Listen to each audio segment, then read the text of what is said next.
Jess, hi, welcome to the show. Hey, thank you so much for having me. I'm excited to have you on here today. I'm really excited to talk about anything and everything. Do you want to start by introducing yourself and telling us a little bit about what the business actually is? Of course. Hey everyone, I'm Jess. I grew up in Belgium, in Antwerp, and moved to London. Have been living in London for the past 10 years. So, for those of you who don't know, basically, Antwerp is the diamond center of the world. So, we basically grew up around diamonds and jewelry our entire life. And over the years, moving to London and kind of like getting out of our comfort zone, we started to become more and more conscious of our impact, more conscious of our purchasing decisions. And that's how we started asking questions about the origins of our purchases. We were seeing all kind of industry evolving in terms of transparency, in terms of supply chain, and looking at the diamond and fine jewelry industry, which was an industry that was really important to us personally growing up. We couldn't find any simple answers to our question. It was impossible to know where the diamonds we were buying were coming from. And that's basically how we launched Kimai. So I'm the co-founder of Kimai, which is a lab-grown diamond and recycled gold fine jewelry brand. So basically started looking into that issue, started talking to different people really to understand how can we solve it, how can we make that industry not only from a transparency perspective, but also from a marketing and the way we talk to our customer, more approachable to us as a younger generation. And that's basically the idea behind the brand and how we decided to use only lab grown diamonds in all the pieces we make. And I don't know, do you want me to tell you everything straight away or? I will guide you. I will ask you some things. I want to dig in a little bit first about more, this time in your life where you were starting to explore the idea of having a lab grown diamond company, because you started a few years ago. And I feel like even now it's only just kind of becoming, I don't know if mainstream's the right word, but like I certainly didn't really know about lab grown diamonds. And obviously you come from the jewelry industry. I think your dad was in the industry and your co-founder's father was also in the industry. But what kind of got you thinking about lab grown diamonds, and how did you become exposed to that specifically? Or did you know about it from a really long time ago? So there were two issues in the industry that we just felt that it wasn't talking to us anymore as younger customer. Firstly, like jewelry has always been important to us because it's something so sentimental. It's something you can carry over from one generation to another. It's something you buy yourself or get from someone to celebrate a special moment in time or that reminds you of a special person. So we wanted to figure out how do we make that industry that hasn't seen any changes over the years, that has known many controversies from blood diamond to child labor. How do we make it relevant again? And so we started talking to different diamond traders, started looking deeper into that issue, and even asking diamond traders about the origins of the stones they were selling, about anything about the supply chain, the working environment. It was really impossible to get any transparency at all. So we wanted to find an alternative that doesn't trade off on quality. And lab grown diamond at the time, so first time we heard about those diamond was about 4 years ago. And at the time, it was really the first time we heard about it. Even looking up online, there was very, very little information available. And that's why even today we talk to many people that haven't heard about those diamonds yet. But there's definitely been a huge awareness since then. But at that time, when we decided to use those lab grown diamond, basically to give people a context of what those diamonds are. Today, thanks to technology, we're able to replicate the mining environment in a lab, and we're able, to grow diamonds in the exact same way as they would under earth, but without the social and environmental impact of mining. When I say exactly the same way, it means that those diamonds are chemically and physically identical, that a diamond trader can differentiate one from the other, and no one can really see the difference besides with a very specific machine that has been developed over the years, and it's not even 100%. So when we first heard about those diamonds, we really saw this as our best solution to bring not only the transparency we were looking for, but also the modern and innovation side that the industry was missing. And so we knew that it was a challenge because, as I said, like there wasn't many articles available online. The diamond industry has a lot of money and can pressure any new technology through marketing, etc., like marketing fees, marketing, publishing companies, etc. But we found it as the best way to make, to modernize that industry. And so it came with as well a lot of education. So when we launched, most people could see those diamonds as fake diamonds. What does it mean lab grown? So it's definitely a learning curve for customers. And we're not here to tell them, okay, you should only buy lab grown diamond. We're here to give them the information and educate them on the topic. And we've definitely seen a huge the industry has definitely shifted in the past 3 years. So when we started, we launched with fine jewelry, thinking, okay, it's going to be easier to educate customers with pieces that are below $1,000, not even thinking of engagement rings, because engagement ring is a more traditional purchase. It's going to take longer for customers to accept that change and make that switch for such an important purchase in their life. But with education, with customers becoming more and more conscious, people are really looking for an alternative. And the more information you've got on the topic, the more you understand that that is the best alternative today and that you're getting the exact same result. So we launched Engagement Ring a year ago, and we're definitely seeing that trend continue to grow. That's so amazing. Just a side note question. How long does it take a lab-grown diamond to form? So it takes between 6 to 12 weeks. And it will depend on the size of the stone that you're trying to grow, etc. Wow. And when you're looking at like the machine, can you see it growing? Yeah, you can see it like there's a very tiny hole in order for you to see it grow. But I can send you a video afterwards. That is so cool. Oh my God. Yes. Please send me a video. I would love to see it. So obviously, jewelry industry, you need a lot of capital. That's no secret there. What kind of money did you need to invest to get started and launch the brand?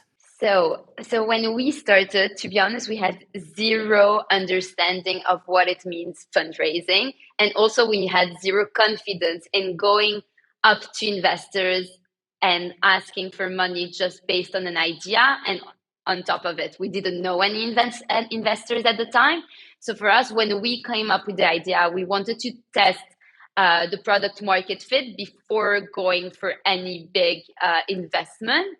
So we were lucky enough that because we come from that industry, we didn't have to commit to any inventory in advance, and we could really produce one piece of each design. We started with a small collection of 20 pieces. We could pay the suppliers much later, and we're able to launch with a very simple website without any strong branding, without any strong launch day, really testing it out with friends and family and figuring out ways to get the word out there. And then basically at that point, our only strength, because we didn't have money to invest in marketing, and honestly, our branding side of things was very basic. We took the simplest like Shopify website. We're like, okay, so what do we do now? And so at that time, like our strength was really like emails. Emails are free. Get in touch with people and figure out ways to get the word out there. There was also another tricky part is that compared to like other D2C brands where their price point is usually average order value at $100, you can kind of like, let's say, take the risk of gifting a few people and hope for the best, because at that point you won't be able to pay any influencer to wear your pieces. But for us, because our average order value is more in the 600, 700, and today it's getting even higher, it was even gifting someone was like a big kind of risk. I always think this about high price point products, like how you approach influencer marketing and gifting, because it's such a big piece of the puzzle for regular D2C brands. Definitely. And that's definitely something we're still working on. Like we haven't done much gifting just because of that. And also today, like it's so crowded in the industry in general. Like if you look at one influencer, like you'll see one product after the other and you kind of like disappears in that messaging and it doesn't feel as authentic. And for us, what is important is we want people that align with our brand to wear our pieces. And we want as well, like on top of just showing that the designs are nice, which we're trying to work on, it's about telling a story. It's about educating customers on what they're buying. So getting back to my point, basically when we started, we launched the brand in November 2018. And so we started sending cold emails to people and trying to figure out who would be the best ambassador to like entrepreneurs, influencers, but like really aiming high. So basically we looked at Meghan Markle as the perfect kind of match for our brand, because at the time, like she was wearing a lot of young brand, a lot of female founded companies, and she kind of like was also changing a whole kind of like more traditional way of doing, like in the royalty family, etc. So she was the dream.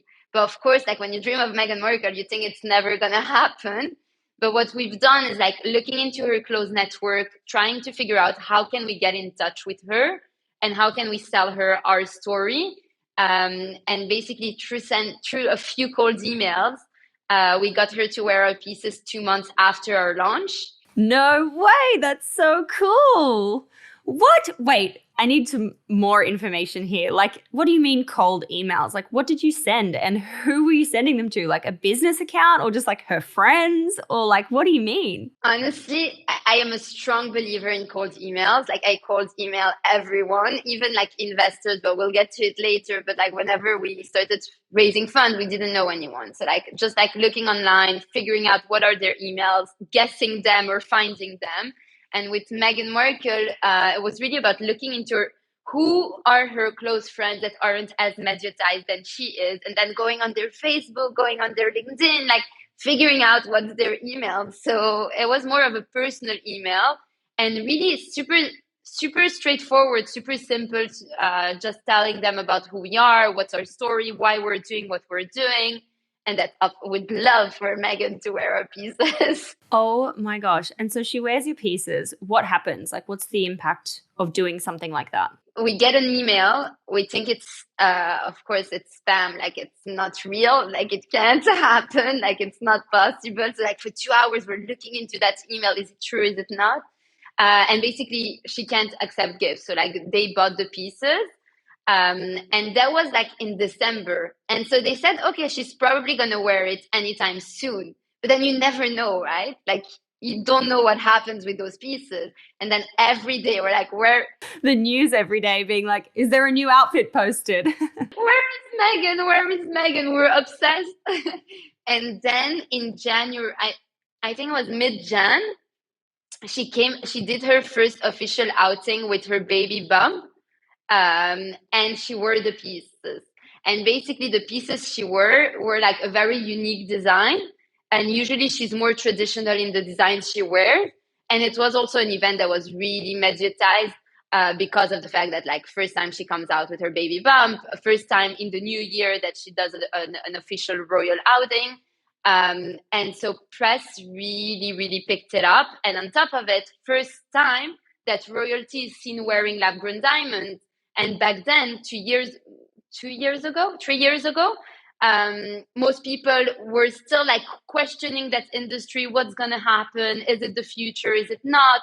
Like what's happening on that in that space? You know, when something like that happens, all these pictures come out. How do they know it's your brand? Have you already told the media, or do you have to backtrack and be like, that's our brand, and like piggyback off those photos? To be honest, like I think they must have someone in-house that kind of communicate with press, because we didn't have to do anything. And also the press that came out were focusing on lab grown diamond, or like Meghan Markle, where's lab grown diamond?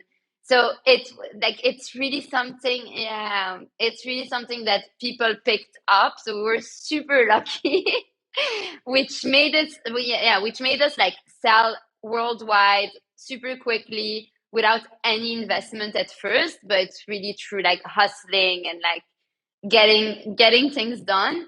So that enabled us to kind of like get money in organically. Right. And because you made everything and you still make everything to order. So you had no inventory costs. You started with a small amount of money, kind of like super bootstrapped it. You have this crazy moment, a lot of orders flood in, and this opens the window to more people. Exactly. No, definitely. So we started with $5,000 each into the business, and that's it. And so today, of course, we don't make everything to order just because in order to scale up and in order to ship faster, like our pieces that are performing best, we have some inventory on hand, limited compared to like any other brand because we don't want to have we don't want to find ourselves with waste at the end of the year. But yeah, at that time, like we basically when we sold the earrings to Meghan Markle, we're like, okay, let's produce 5 earrings just in case she wears them. But we were so out of we were so far off. How many kind of that particular earring did it sell, like in the kind of immediate aftermath? In like 2-3 weeks, we've done $150,000 without any marketing.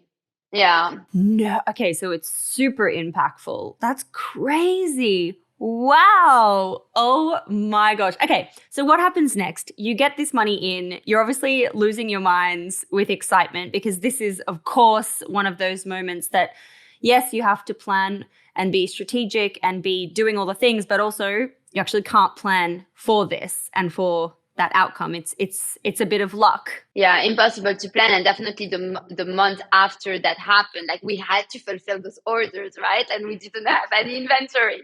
And of course we didn't have a team. Like my co-founder was still in a full-time job. Like we were making the packages ourselves at night, like, and dealing with customer service and where's my package. And so it was a very intense month. But yeah, from there, we kind of like took advantage of that situation to go and fundraise because we're like, talking to different people. People were telling us it's the right time to fundraise. You've proven your concept. Now, in order to like scale up, you'll need cash and take advantage of what you've been able to do now because you never know what happens afterwards. Okay. So what's that story? How does that happen? So basically, that's when we fundraised $1.2 million. And that happened, again, as I said before, like we didn't know anyone in the industry, entrepreneurs or investors or any of those, because we were just like starting up.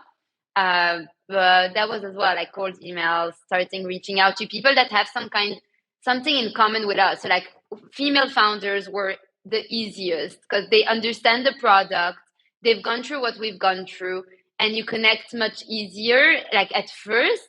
So we started like looking up like female entrepreneurs that are investors that do some angel investing, and started reaching out to them, getting on calls. And that's how we got like our first money in through like angels. And then actually when they are in, they intro you to other people and other people and other people. In that early time, just to interrupt you again, because I have so many questions as we go. In that time where you're it's your first time fundraising, you're doing kind of angels, what's the kind of ask? Like, how big are the checks that you ask for? Is there a kind of like minimum that you were asking, or were you just kind of open for whatever? At that time, we didn't have the confidence again of like saying a minimum, but we were super confident on the fact that like we didn't want to get just any money in. We wanted to make sure that like it was a personal fit, because we kind of thought of the fact like it's scary to get investment in because you feel like, like when you get a job and start earning money, you feel like you're getting rid of your parents on that side of things. And then when you get investment in, you feel like you're getting new parents. So you want to make sure that like you know them well, and you want to make sure that, of course, you want to get their advice, but you don't want to be pressured too much either, because you want to be able to build your business in a way that makes sense rather than from a kind of shareholder's perspective. So we were super strict on like who we're getting in and wanted to be sure they're the right people. But we didn't put like a minimum amount in order to join, because some people we got in are like amazing entrepreneurs and that have an amazing network, amazing expertise. And for us, it was important to get those people in rather than how much money they were going to invest. So it really depended on the people. But we got like half of the round was like angels, and then we got a fund investing as well. So it was half. Oh my gosh, that's so interesting. Okay, and so you get the funding, 1.2 million, I think you said, in USD. What are the milestones or what's the What happens from then to now? So when we got the money, it was just a few months before COVID. And basically, for us, what was the most important part was, as I said, we launched with a very simple website, no branding at all. Like compared to how we look at brands today, whenever they launch, they've got like a super strong launch day with amazing PR. Their branding has been worked on for months. Like for us, it was like really scrappy. So first thing we wanted to do is like invest in branding. So we worked a lot on our branding and kind of like weren't doing any marketing at the time because we really wanted to be organic on that side of things until we get our brand to the right place. And then when COVID hit, we kind of found ourselves in a situation where we've got a lot of money on the bank because like we just fundraised. The world is basically falling apart. We're selling a luxury product. We don't feel comfortable pushing that kind of product in the first few months of the pandemic. So we kind of like, and we don't have a team yet, right? So you don't have any, like, it's kind of like the best situation to be in, but at the same time, as young entrepreneurs, like we didn't want to risk spending money without understanding like what's happening in the world. So we kind of like brought all of our costs down to zero and really focused on being close to our customers, understanding what they were looking for in the brand, in their product, etc. And it's really at that time that we started working on the engagement ring category that we thought would come much later down the line. But actually, there's been more and more demand around it. We were educating customers around lab grown diamond, and this kind of accelerated on that side of things. And then when COVID kind of like went a bit, I wouldn't say disappeared because it still hasn't. But when COVID kind of slowed down, we started really investing in marketing, and we're really because we're young entrepreneurs, like it's our first company, like we're testing things out. It's really about like testing and learning, like digital marketing. How does it work? Like we've spent money without having any return, but then until you find your strategy, and yes, we're lucky that we've got money that we're able to do those kind of things. But I think it's part of the game to really take those risks and figure out what's the best way to get again the word out there and to get your product in the right hands. What have you found in that time that does work well? I think for us, what we see is that definitely we focus a lot on our customer service. So what we've seen is that jewelry is a very loyal purchase. As soon as like you trust your jeweler, and also because we offer that bespoke and customization side of things, people come back for more. So for us, it's about being a personal brand rather than just seeing a big logo. It's really about like talking to our customers directly. If someone has any question, they can reach out. We can get on calls with them. We really offer that very high end and luxurious service that you'll only find usually at like fine jewelry brands if you're like a VIP client.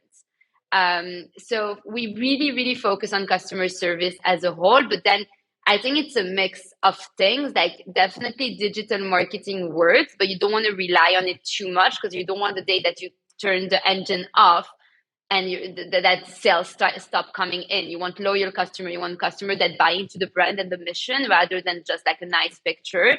But we're still trying things out, but definitely digital has been useful, being on social, being direct with our customers, being transparent, doing Zoom calls when needed. And as I said before, like influencers or like gifting strategy, we haven't done a wide one, but for us, it's really about getting the right people to wear the pieces. So we don't give many people, but the people we do give, they're people that have a voice, that they're people that don't have millions of followers, but they might be like entrepreneurs, like with 1,000, 5,000 followers, but they can really represent the brand and talk about the brand and personally love the product.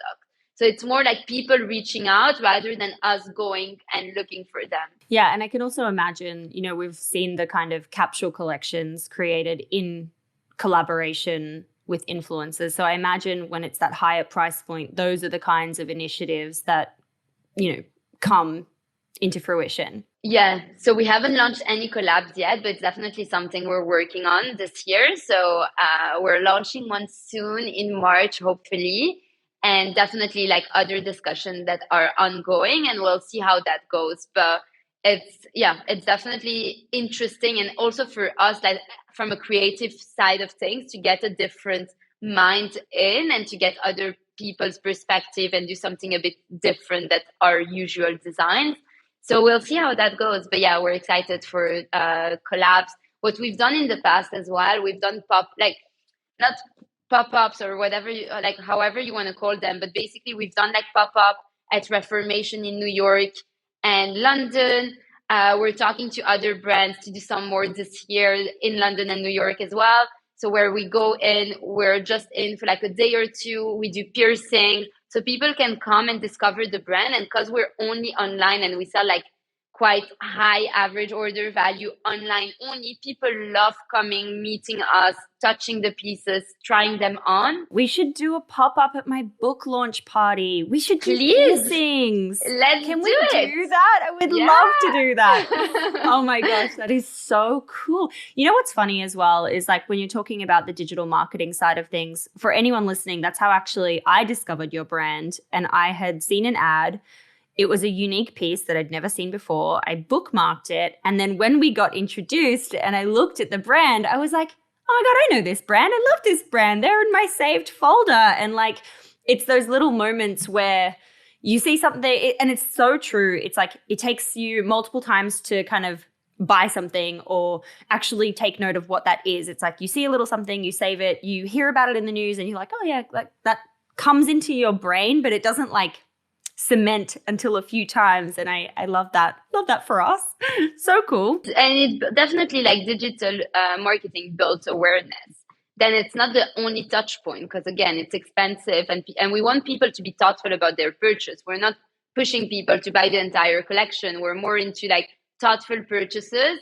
So it allows you to reach a wide crowd, but then there's work to be done afterwards. Yes, absolutely. To keep them in your loop and reach them in different ways. I love it. What do you think is your key piece of advice for entrepreneurs in 2022? I think it's super cliche, but it's true, like it's really about like, I feel like one thing is that a lot of people before launching a brand or a company, they kind of like try to balance out the pros and cons too often. And I think for us, when we started, we were young and super naive and never really kind of questioned what it meant to be an entrepreneur or what are the pros, what are the cons. Of course, you need to understand your market, but sometimes you just need to go for it. Because I think like maybe today, if we wanted to launch a brand, we wouldn't have launched it bootstrap. We wouldn't have launched it without a branding. We wouldn't be as scrappy in reaching out to like Meghan Markle, which we would think is like impossible to get. So I felt sometimes like don't think too much and just try it out. And I felt like you see all those companies fundraising a lot of money and you think that that's the way to go, but there's a lot that can be done with very little money, at least in the beginning. Definitely to scale up, you need more cash, but you can test out the market and you try it out and then see what happens. 100%. So true. It's all about just like tiny steps of action towards your goal, just trying, testing, iterating, trying again, asking again. Exactly. It's all about learning. Like every day we learn and every day we test. And definitely, of course, you need to be careful, but just go for it. 100%. Very cool. At the end of every episode, we ask a series of 6 quick questions, some of which we might have asked and some of which we might not have, but I still ask them all the same anyway. So question number 1 is, what's your why? Why are you doing what you're doing? So our why, and my personal why as well, for us, it's really about, it's great to produce, like to create a new product and to kind of like have an alternative that is more sustainable. But we don't want to forget what's happening in those mines, and we don't want to forget like the impact that diamond mining has. So today for us, it's about like being able to make more money in order to give back to those communities and figure out a way to find new opportunities for them. Because I think it's not just about the product we're creating, but it's really about the impact we can have in the long run. And hopefully that's where we want to get to. Is it, just a side note question again, is it possible to get a non-lab grown diamond, like an earth grown mined diamond that is conflict free, or is that like a myth that we're told? I think it's really, really hard to know, and it's really, really hard to get. There's a few kind of like the Kimberly process and a few kind of like things that have come up to say, okay, those diamonds are conflict free. For example, the Kimberly process has many loopholes. So what it means, a diamond that is certified with the Kimberly process, it means that it hasn't sponsored war, but it doesn't mean that like there's no child labor. It doesn't mean that the working environment are healthy and safe. And on top of it, of course, the environmental impact of mining. So it's very hard today to trace where diamonds come from because it has so many middlemen. And on top of it, like knowing really if those diamonds are conflict free or just like human free or whatever we want to call it is close to impossible. Oof, that is really crazy. So crazy. Question number 2. What has been, and I think I know the answer to this, but maybe we'll have to do a different answer. What's been the number 1 marketing moment so far? It's Meghan, of course. Let's do number 2. What's been your second biggest marketing moment? Yeah, we've launched Engagement Ring over a year ago, and we've done a campaign. For us, it was important when we started looking into how brands were talking to their customers for Engagement Ring. It was always talking to men. Like men should buy it for women. It's always focused on how much men can afford the ring. While today, like firstly, women are wearing their rings and they should be part of that decision making. Secondly, like women are more independent, are being part even from a financial perspective of that decision making.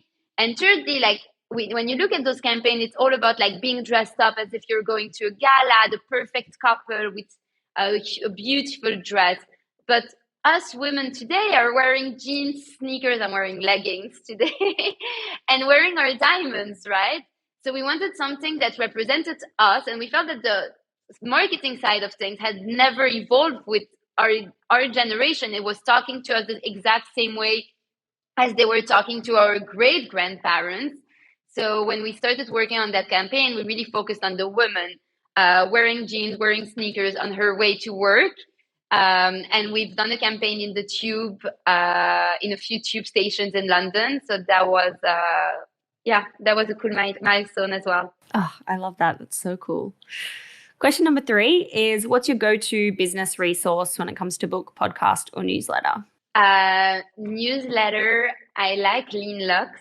I don't know if you know them. It's more US based and it's luxury, but not just. Like they cover a bit of everything in terms of they cover a bit of everything in terms of startups. Then I go to TechCrunch every morning to look at the news. And then podcast, of course, yours. Oh, thank you. And and then there's some good ones in Paris. One is Entreprendre dans la mode, which is focused more on fashion brands. And then in the US, like the traditional ones, I forgot the name of it. Yeah, How I Built This and another one. But I'm not the best one at, I think the best way as well is just connecting with like entrepreneurs and like meeting people and have people that you can reach out to if you have any question. So it's more like those personal touch and personal relationship that I value a lot. Mm-hmm. Yeah, 100%. It's all around the people who you surround yourself with. Absolutely. Absolutely. Question number 4 is, how do you win the day? What are your AM or PM rituals and habits that keep you feeling happy and successful and motivated? So I'm like a black or white person. So I'm really in extreme. And now at the moment, I'm in my extreme where I wake up at 5:30. I go to the gym at 6:30. I'm at the office around 8:30. And then meetings and work. I love that for you. I wish that I could wake up at 5:30. I dream of being that person. But to be honest, I feel so much more like empowered and energetic because I love waking up before the world. Like I feel like I've done so much before anyone else wakes up. And for me, but it's super important to have a balance. Like I'm not the kind of person that's gonna do work and not have like a social life. Like I'll go to my dinners, I'll meet my friends, Because what's the point in doing it if you're not having fun? And I really think that's super important. 100%. Absolutely. Question number 5 is, what's the worst money you've spent in the business? Because I think, like, again, as we said, like, you're learning from each mistake, right? Like, every money that we spend, we've learned from it. But I would say it's a tricky one. I would say, like, PR has been a very hard one. Like, I think PR is most important thing for a business, even more for a business where like ours, like we're educating customers, it's a new industry, you need to like tell a story rather than just showcase a product. But it's so hard to find the right PR agency or freelance to work with. So we've kind of like worked with different agencies that hasn't delivered, and we've spent a lot of money on it. And I think talking to other brands, it's also like the feedback we often get. It's about like finding again the right fit for you. But yeah, I would say this, and I think branding is super expensive as well. The PR is the biggest one, I would say. Don't know who's listening to the podcast. I'll lose a few friends. Maybe you'll also find someone. Maybe someone will knock on your door. No, but now we have an amazing PR and we were super happy, but it took time to get there. Yeah, I have heard that as well. Question number 6, last question. Is there a major fail or mistake that you can share, and how did you deal with it? Major fail, or so many, but I need to find one. I think it's when you spend that money and you just realize that it doesn't return on investment, and it's super stressful when you're at our stage because like every dime counts, and also you need to learn to kind of like get over it and get on to the next thing, right? And that's the trickier part. And I think definitely as well, like when I talked about fundraising, it seemed super easy, and it definitely was the first time, because I think it's easier to fundraise when you don't have, like when you're early on, because what they're investing in, it's yourself, the idea, etc. And exactly, and I think like today it's trickier, even more for brands, female founders, etc. So at one point last summer, we thought about going out and fundraising, and everyone was telling us we love it, it's amazing, but not for us. And then like you kind of like it's hard to take on and then like stand up again and continue doing it. So we ended up like bringing on some angels investors, but it's not a failure, but it's more something that kind of like demotivates you, and you need to figure out how to continue and get on again. Yeah, rejection's a big part of it, and it's something that you have to develop a thick skin over time, but you can say that, but it doesn't make it easier. No, exactly. So I think definitely like many, and I feel definitely when there's a podcast or anything, we always talk about the wins more than like what's not going well. But it's important to say that like so many things are not going well either. But it's easier to talk about the other side. And I felt that's something that like I don't hear enough, or I didn't hear enough before starting either. So you always think it just happens to you, but it actually happens to everyone else. Yes, amen. I've heard plenty. Don't worry. Jess, this was awesome. Thank you so much for taking the time to come on the show and share your very exciting journey with me and our listeners. I've loved this. Of course. Thank you so, so much for having me, and really enjoyed chatting again. And I'll see you on Friday.